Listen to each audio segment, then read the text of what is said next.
Hi, Michael. Charles and I really enjoyed your piece, and we're actually sad that we're done recording it. But I was going to ask you some questions about it, and I was just wondering what is Kappa, and how does this actually influence your composition? Well, thank you, Lucy. And it's been an absolute pleasure to work with you and Charles in bringing this piece to life. And so, kapa is a, native Hawaiian fabric made from the bark of trees. And it's made by pounding out this bark over a number of sessions. And so, by the end, the bark becomes the consistency of cloth. And this is a cloth that in old Hawaii, in ancient Hawaii, it was used in almost every aspect of life. And it's something that you swaddled a newborn in. It was fabric that was used for both men and women. It could be used as a blanket. It could also be a decorative adornment. You could wear it in your hair. You could wear it. You could wear strips of it on your shoulders or your legs, and it was also a cloth that you were buried in. So this is very much a life and death cloth that accompanied you through life.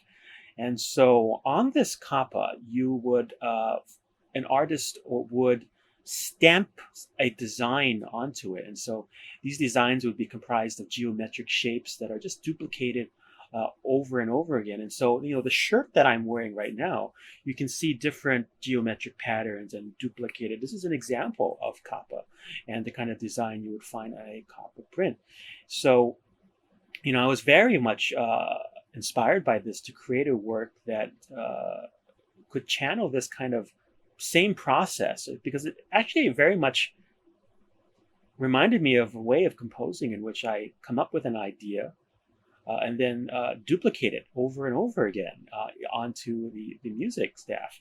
And so that's kind of what this piece is all about is to to be an analogy of what the art form is. And so you'll hear at the very beginning this musical idea, which is inspired by a kapa design by a Hawaiian artist named Mana Ola. And it's a kind of a lightning design, a very zigzag looking kind of symbol. And you hear that with the succession of fifths. And that's kind of the zigzag stamp.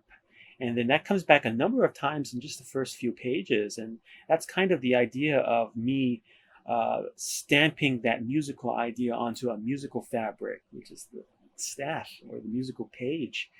And so you're going to hear that stamp come back over and over again. And this piece is actually a journey from birth to death in some ways. Because I wanted to explore that idea of a cloth that you were born with and then you live with, and then that same cloth would accompany you into the afterworld. And so you hear at the very beginning that zigzag motive um, in full tone because you're bowing on the string, and then when that same music will come back at the end, but all in harmonics. So that kind of represents your transition into the afterworld. So that's pretty much what printing kappa is all about.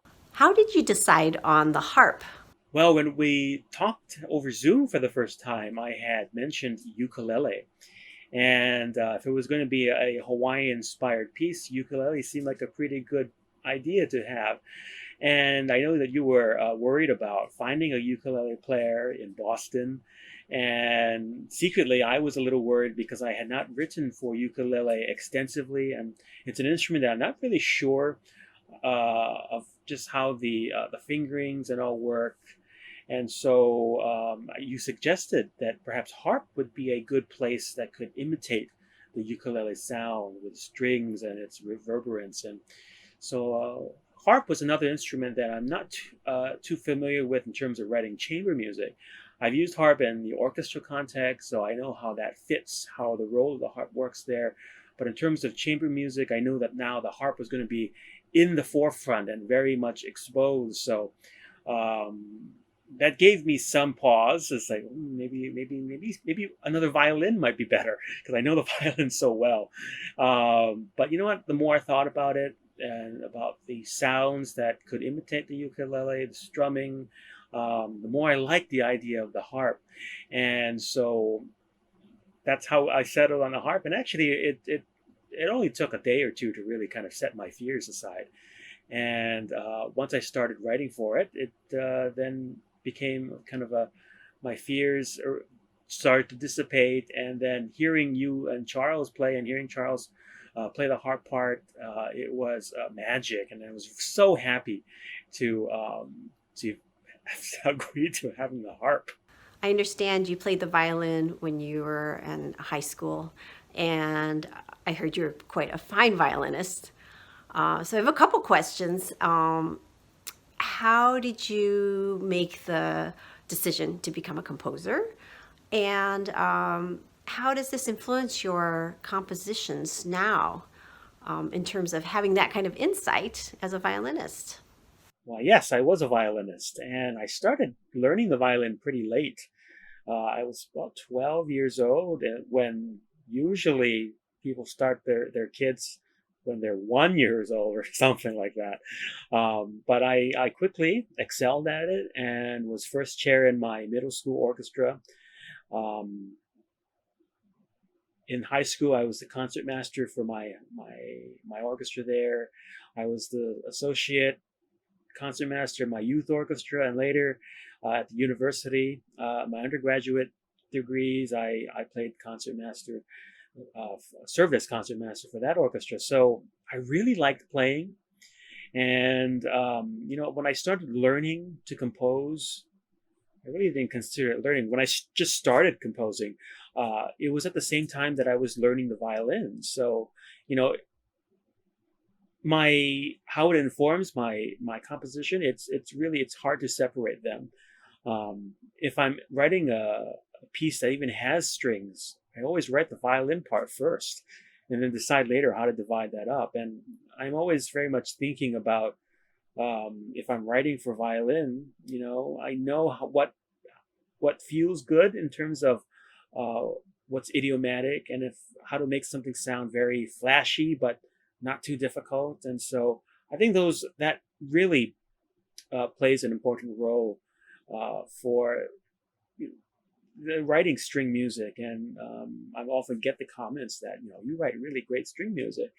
And so yes, I mean, maybe it's not totally at the forefront when I'm writing the music, because when I'm writing, it's first about the sound I want, and then I guess in the back I'm thinking, okay, how to execute that with strings. And so knowing how all the double stops and all the articulations, how a string cross, all of those, I guess I've just become second nature now.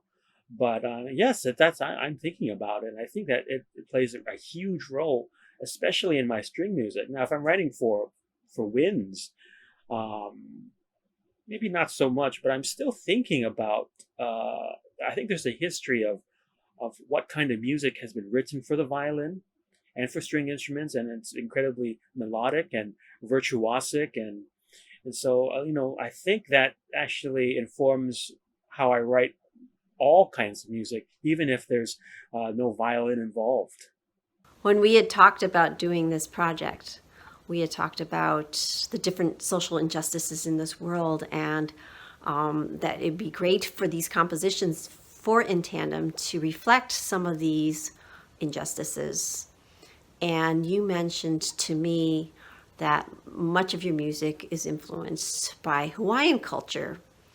And there's a history of terrible injustices that have happened to the Hawaiian people when the U.S. came to Hawaii in the 1800s.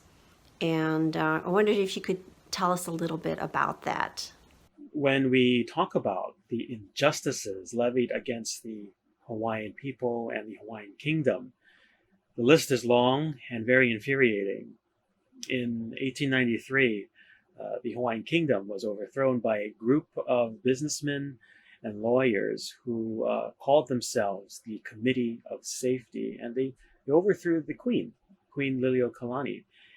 And their main goal was to get Hawaii annexed into the United States. And to understand why is to go back to the Queen's brother, King Kalakaua, who had signed a constitution at gunpoint. And this constitution is often referred to as the Bayonet Constitution. And essentially, what this did was to move legislative power away from the monarch and into the hands of foreigners who had amassed quite a bit of land, and essentially to transfer voting rights, rather tie voting rights to land ownership, much of which Native Hawaiians at the time did not have.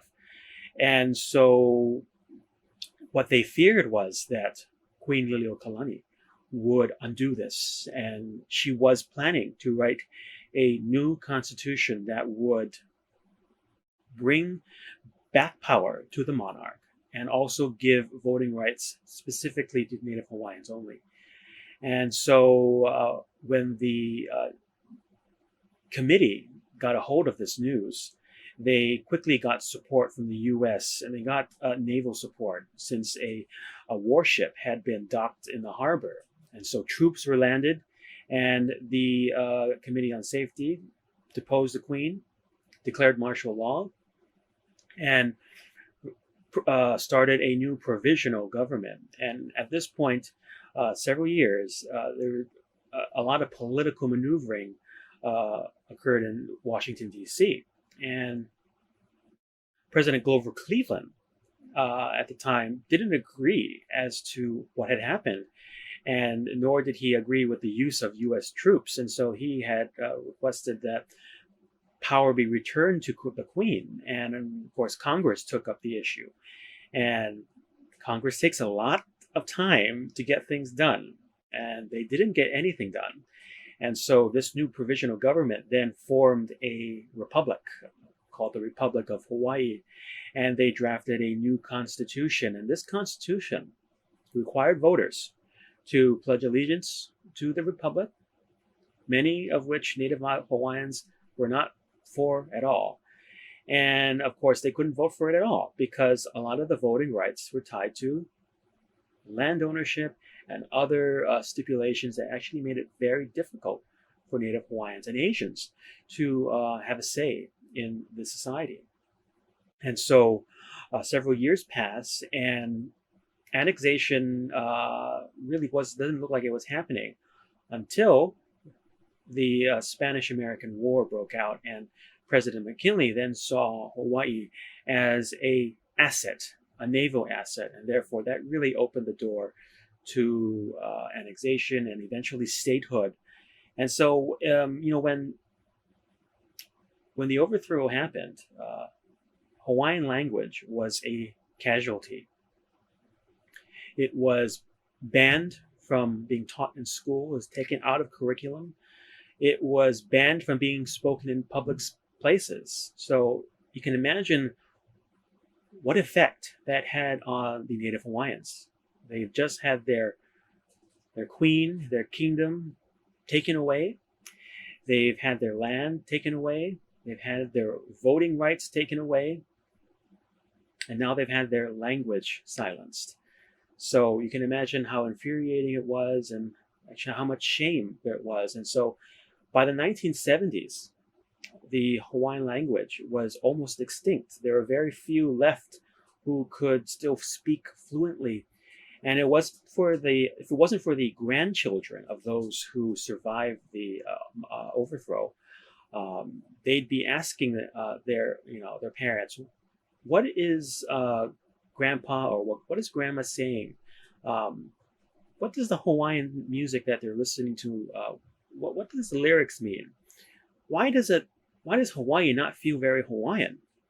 And so at this point, there was a movement to quickly recover the language and to recover everything that was lost, indigenous knowledge that was lost. And so this very much speaks to why Hawaiian culture has taken up my priority in terms of what my music is about. And for me, it's a way for me to learn more about Hawaii, the place I live in, the place I was born in, and it also allows me to share that culture with my music and to be a voice in the concert music world. What's some of the best advice you've been given as a musician, as a composer, major influence in your life? When I was finishing up my doctoral degree at the University of Michigan, the composer Bright Sheng, who was my advisor, had asked me what I was going to do after I had graduated, and I really did not know.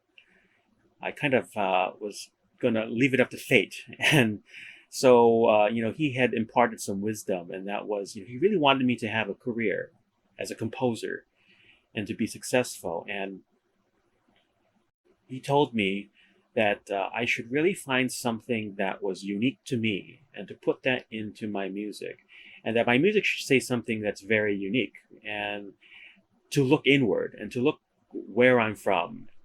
And at the time, I kind of understood what he meant, and that was, to look at my home and to kind of explore stories from home. And at the time, it was not much of an interest to me.